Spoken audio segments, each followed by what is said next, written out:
Hi guys, it's Miss Sandell here. I'm sitting outside in this awesome sunshine, enjoying the day.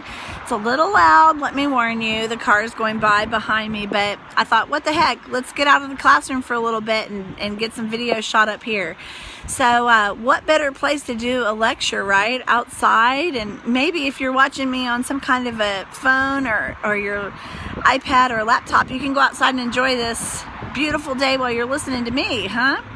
But that's Kavanaugh in the background for those of you who don't hail from these parts. So I thought I'd just sit out here, and what better time really. We're talking about English romantic poets, and they would really appreciate the fact that we are outside. And I said this in Intro to Lit, so if you're in Intro to Lit, you'll hear this again.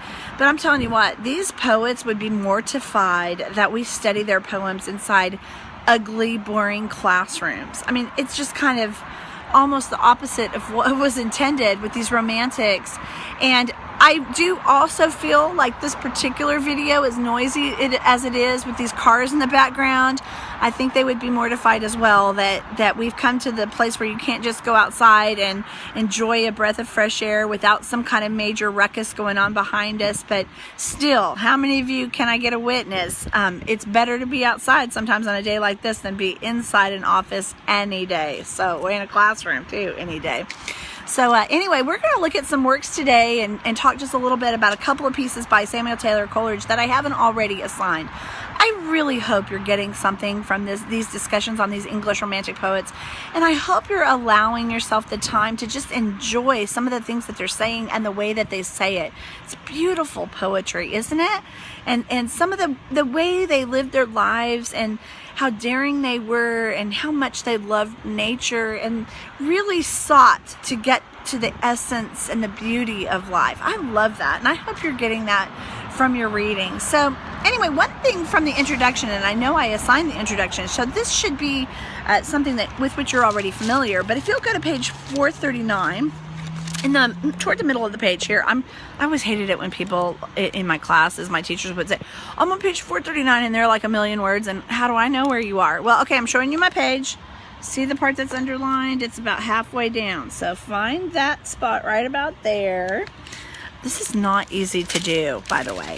But anyway, this is my phone I'm using. For those of you who wonder, she takes these crazy videos. What is she using? Just my cell phone. So anyway, that's where that is. But there's something I highlighted and I thought was really interesting for our discussion today. It says, talking about Coleridge, one of his major legacies is the notion that culture, the nation's artistic and spiritual heritage, represents a force with the power to combat the fragmentation of a modern, market-driven society and to restore a common collective life.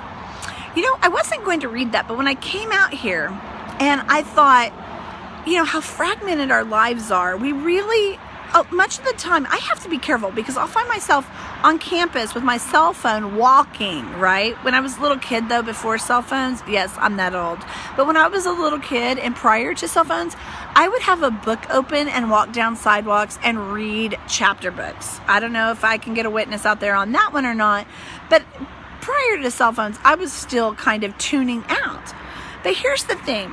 You know, one of the things that these people and Coleridge, and this is what it's saying here, is that they believe that art and literature somehow helped us to preserve what's truly important.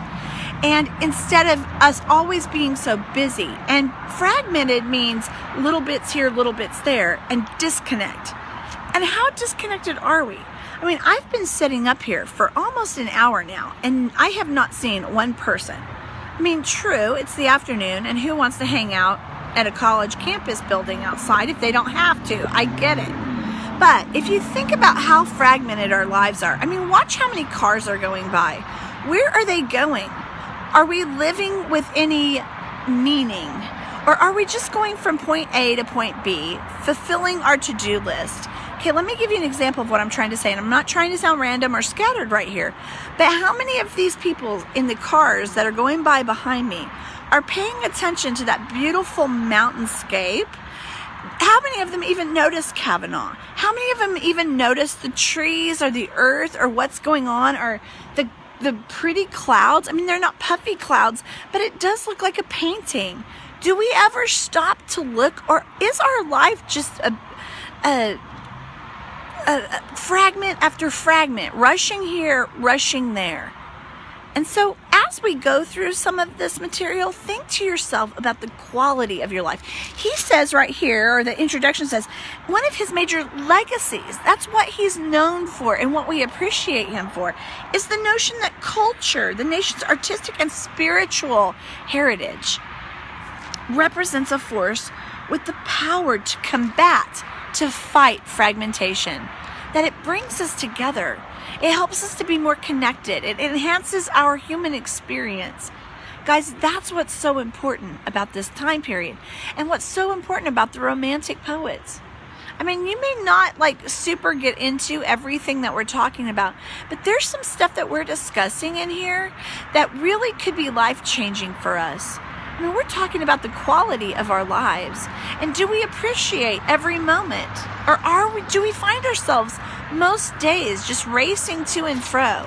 You know, one of the things on here is it says the market-driven society, and I find it interesting that right behind me is Buds, which I'll do a little promo for them because they're great people over there, and they service a lot of us from the college. So if you need a good cup of coffee or some gas, that's a great place. But hello, that's market-driven, right?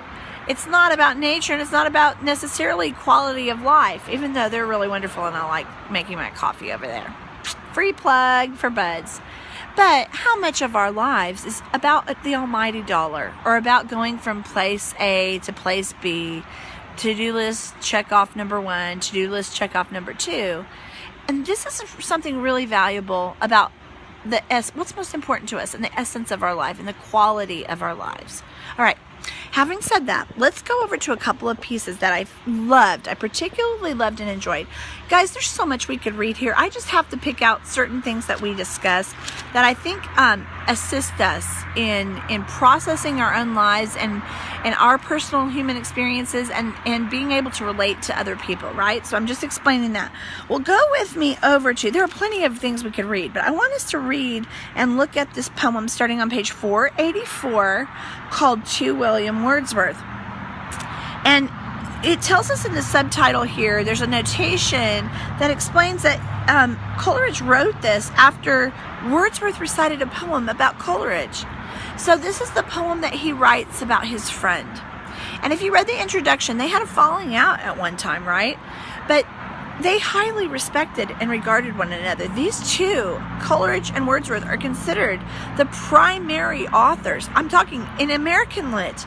We study Wordsworth and Coleridge when it comes to the Romantic period because they were that influential, all right? I mean, they are considered premier. Now, some of these other ones too, obviously very, very famous authors, but these two are vitally important in understanding this movement because of the preface that they wrote that talked about spontaneous emotion, that, you know, it shouldn't be plotted and planned, and poetry shouldn't be contrived, and that's not even how it processes or how it works. That there's a spiritual thing, it's an organic thing, it's not something that we should sit like a mathematical equation and try to figure out, you know what I mean? So anyway, this is his response, and I want us to look at just a couple of these stanzas together because it's a long piece. More power to you if you want to read all of it. Is anybody hearing me right now? But I picked out a couple of stanzas so that the video wouldn't be 9 miles long. Let's look at stanza 1 together, shall we? It says, friend of the wise and teacher of the good. One thing I want you to think about as you're writing your discussion board and thinking about, you know, some of these ideas that we're talking about is, how is Coleridge describing Wordsworth? What kind of man is Wordsworth if we're looking through the eyes of Coleridge? And I want you to think about that. Into my heart have I received that lay, and it tells you that means song, more than historic, that prophetic lay, wherein high theme by thee first sung aright, of the foundations and the building up of a human spirit. I love that. I love that. The Romantics really speak to the human spirit, don't you think? And what's important, and thinking about life in its essence, and not letting life get by. And, you know, as as the poet said, and I'm trying to remember exactly, but at the end of life, not be able to say, why did I do this? What did I do? What was this life about? You don't want to come to the end of life and not have any idea how you lived it, or any regrets about how you lived it or didn't live it, more importantly, right? Okay, so then it says, "In the building up of a human spirit, thou hast dared to tell what may be told. To the understanding mind revealable, and what within the mind by vital breathing, secret as the soul of vernal growth, oft quickens in the heart, thoughts all too deep for words." If you've ever had me in class, you know that one thing I say over and over is think, think, think. Take the opportunity to think. And he's saying this about Wordsworth, of the kind of man he is, the kind of person he is, and the kind of teacher he is, like his legacy. And as we go forward, think about this. What is your legacy? If someone wrote a poem about your legacy today, what would that legacy be? What would be contained in that poem or that legacy that was written about you? All right, let's go to stanza 4, which is on page 485, and read this together. "O great bard," it says, "ere yet that last strain dying awed the air, with steadfast eye I viewed thee in the choir of ever-enduring men." Okay, beside this, in your text or wherever you're writing your notes, what you need to understand is he's talking about the longevity of Wordsworth. As they age and as people age, we realize, hey, we don't have forever to live this life. This stanza is the one where Coleridge talks about how prominent this person is, how important Wordsworth is, and how his legacy will live on. All right, let's keep reading, okay? "The truly great have all one age, and from one visible space shed influence. They, both in power and act, are permanent, and time is not with them. Save as it worketh for them, they in it, nor less a sacred roll than those of old, and to be placed, as they, with gradual fame among the archives of mankind. Thy work makes audible a linked lay of truth." And this is a great compliment here, because what he's saying is you have sought truth. Not to write things that don't matter or that just sound good and make us feel good, but you have sought to express truth, to know truth, to share truth. I mean, this is a powerful testament of Wordsworth's character by Coleridge, all right?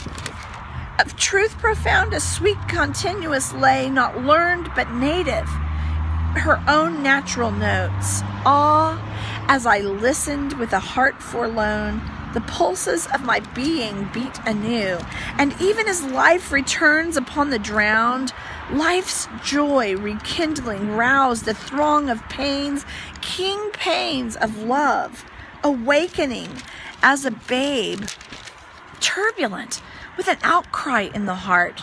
You know what I picture here? He's talking about what awakens in him because of Wordsworth's ideas and his poetry and his philosophy. And what he just pictured was a newborn baby that, here's this awesome growth happening. And when that baby is born, it cries out in this, right? And he's likening this to being born. Like that the material that Wordsworth shares really takes us to this new level of living. Yes, living in the womb, living in the comfort zone is living. But he's saying how thankful he is and what happened to him after these pangs of being born into this new world, or seeing the world in a way you've never seen it before, is probably more accurately said. All right, let's move on. "And fears self-willed that shunned the eye of hope, and hope that scarce would know itself from fear. Since of past youth and manhood come in vain, and genius given, and knowledge won in vain, and all which I had culled in wood walks wild, and all which patient toil had reared, and all commune with thee had opened out, but flowers strewed on my course, and borne upon my bier in the same coffin for the self-same grave."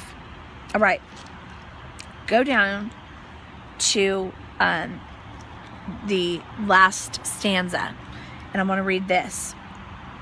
"And when, O friend, my comforter and guide, strong in thyself, and powerful to give strength.